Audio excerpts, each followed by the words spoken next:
If you want to be busy with direct messages from Instagram, Twitter, Facebook, your work, and personal email accounts, be the rabbi of a big congregation and write a couple of books about pain and suffering. There is so much suffering in our congregation, and there is so much suffering in the world. A widow with 2 small children whose husband died messaged me on Instagram asking, "When will the pain end? And why did God do this to my children and to me? Is it my fault?" Another woman in the Midwest whose father died and whose husband is tired of her moping around the house and bursting into tears asks me, "Why can't my husband understand?" "Rabbi, I was just diagnosed. Pray for me." "Rabbi, the CT scan is tomorrow. Pray for me." And then there was this Instagram message from Lori. It arrived last week. "Rabbi, I loved your post, but my 9-year-old son has so many unfair challenges from his ADHD. We try so hard to help him and see him for his gifts. He has an extremely high IQ, and we try to nurture those gifts. But the tools that have been given to us to help him are not enough, and the medications give him such awful side effects.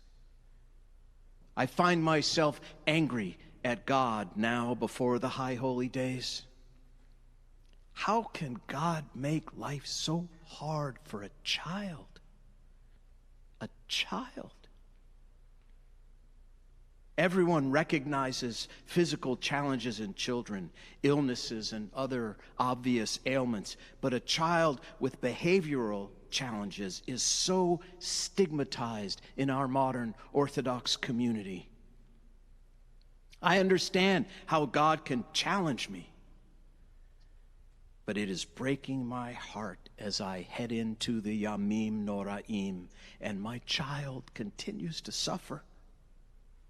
It doesn't make any sense. My child is beautiful and innocent. How can God start his life this way?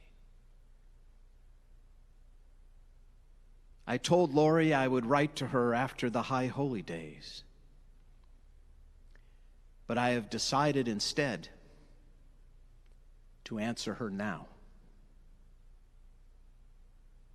Dear Lori, I am so sorry you are in pain and angry with God. I would be angry too if I thought God deliberately chose my innocent child to suffer, to be different. I understand where the idea that God is responsible for your sons and your pain comes from. It is all over the Torah. The idea of an omnipotent God who creates, knows, and controls all. A God who can bring plagues, part seas, build and destroy at will. If God is all-powerful, then you are right. God must be responsible for your sorrow. But that is not the only image of God in the Torah. There is also the God who cannot control humankind, who has to create a flood to wipe out everything and start again, the biggest do-over in human history. There is the God who has to ask Cain where his brother Abel is because God doesn't know. When Cain answers God's question with his own famous question, "Am I my brother's keeper?" God's implied answer is, yes, you are. I am not in control of everyone and everything, and certainly not your moral decisions. In the very first few words of the Torah that are painted right up there above the bema, the world that God creates is called good. Not perfect, not great, just good. Making a good world better is up to us, not God. Maybe the most hurtful idea in the entire Torah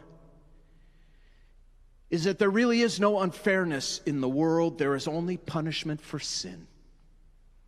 Good people prosper and bad things happen only to bad people who are apparently good, but who are not actually good from God's view of the whole picture. This idea, too, is all over the Torah, the Talmud, and our Yom Kippur prayer book. Our Yom Kippur prayers about God watching, keeping a ledger called the Book of Life and Death, a Santa Claus like God, making a list and checking it twice, a God who knows who's been naughty and who's been nice, and then doles out rewards or punishments accordingly. This is old-time religion, and it hurts. If this is all you know of the Bible, Lori, how could you not be angry at a God who would punish an innocent child and his mother? How could you not reject a religion and a community that believes you suffer because you only appear to be innocent, but that you are actually morally corrupt? Maybe it will help you to know that I think of God's list keeping and the books of life and death like as ifs.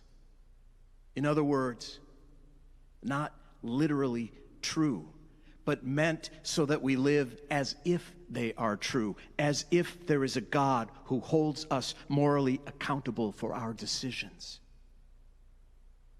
The ancients had to know, because we know that innocent people suffer all the time, but that being a decent, humane human being still matters. I think so much of your pain comes from mistaking metaphor for fact. There is another view of suffering in the Bible that might comfort instead of infuriate you. It is the story of Job. Terrible things happened to this man, Job, who by the Bible's own admission is a blameless man. To me, the book of Job is the most important book in the Bible because it is the first that does not blame the victim, the first to admit that totally innocent people suffer. Job is not Jewish. He's an everyman. He's all of us. You and your son are Job. We're all Job. We all have times in our lives when we feel the unfair, crushing weight of suffering. Why me? Why this diagnosis? Why this toxic relationship? Why this setback? Why this loneliness? Why? God behaves outrageously in the book of Job. He makes a bet with the devil that he can abuse this good man named Job, and this good man will never turn away from God. God takes away Job's wealth, his business, his family, his health, everything. Job's friends say, "You must have been bad." He says, "No, I have not. In fact, I have been faithful to God." Finally, Job challenges God. "I'm a good person, God. Why me?" Did God try to justify himself to Job? No.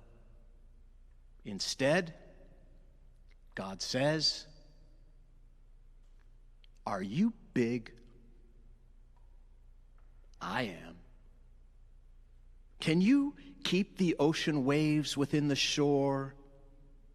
Do you make the sun rise? Try it. In other words, who is little man with his puny powers of thought and reason and judgment to challenge the universe to be righteous as a human would be, to attribute human qualities to the universe? The universe is a mystery, and I am it. To which Job replies, I have heard thee, and now I behold thee. He renounces his human judgment in the face of the mystery that is God and the universe. We are sometimes subject to a force far greater and more powerful than we, a force that animates all of existence, of which we are only a grain, a speck, a breath.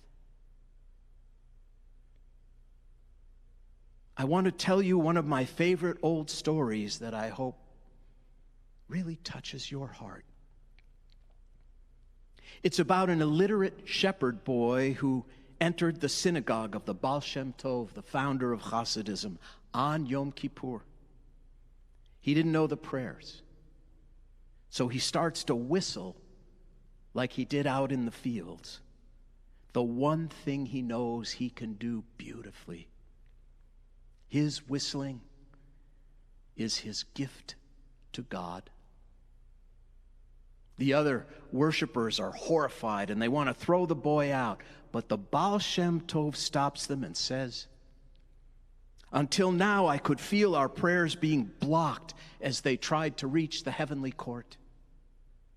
But this young shepherd's whistling was so pure, his gift so sincere, that it broke through and carried all of our prayers to God along with it.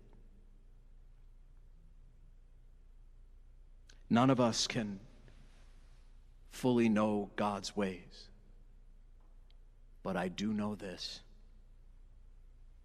There is no relative value to life in Judaism. Every person's life, whether with 10 minutes or 10 decades left to live, is of equal and inestimable value. Your son has a tikkun, a spark of light to bring to the world. We all do. Each of us has our own unique way of living and loving and laughing and caring, unlike anyone else who has ever or will ever live. Yes, your son is challenging and misunderstood, and sometimes in pain, and unique and brilliant and beautiful, with a melody in his soul that soars to the very heavens above. It is Kol Nidrei, the night we seek forgiveness for getting it wrong sometimes. Job's friends got it wrong with his suffering. He was innocent. Some people have gotten it wrong with your son. Maybe you have gotten it wrong with God. We all get it wrong with each other sometimes.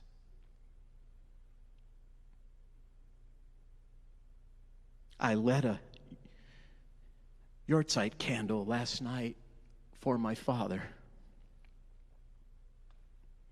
We buried him 4 years ago this morning.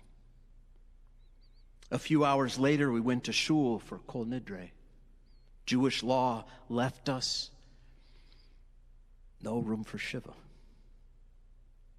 Instead, My dad's life and his death are forever intertwined with this solemn night, this night of wondering about our own destiny in the coming year. Will we live or will we die? Who or what decides? And does it really matter anyway? My poor dad, I said to Betsy and Aaron, matchbox in hand, holding back the tears. He drew such a bad hand. 10 years of Alzheimer's. 10 damn years. The last 5 in a diaper and a bib, staring from his wheelchair into the distance, listless and lost. Why? I'm a rabbi. I'm supposed to understand these things. I do not. But I do know what God said to Job. And I know what my dad said when we told him about his diagnosis. And what he would say to you, Lori. And what he would have said standing next to me in the kitchen last night as the candle flickered. As is, vocês is. It is what it is. Sometimes, why is the wrong question.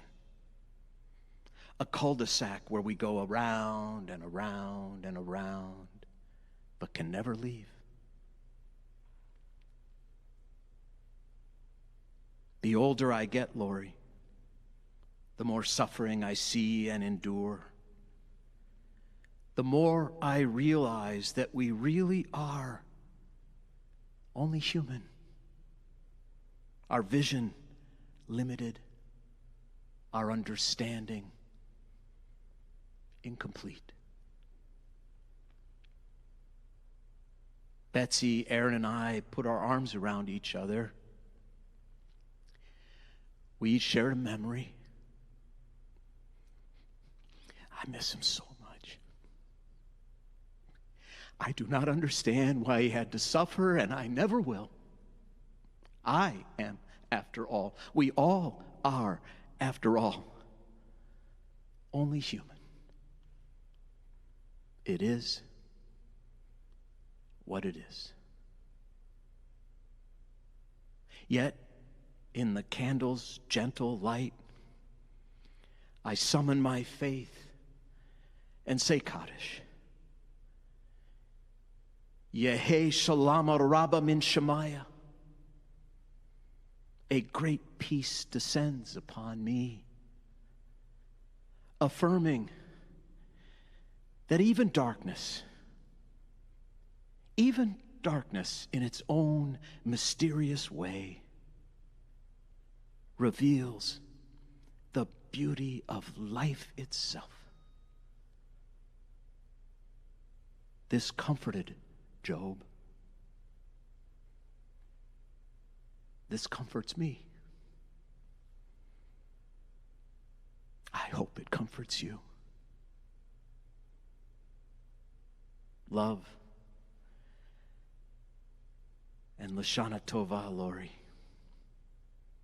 to you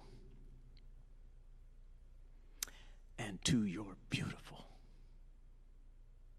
sweet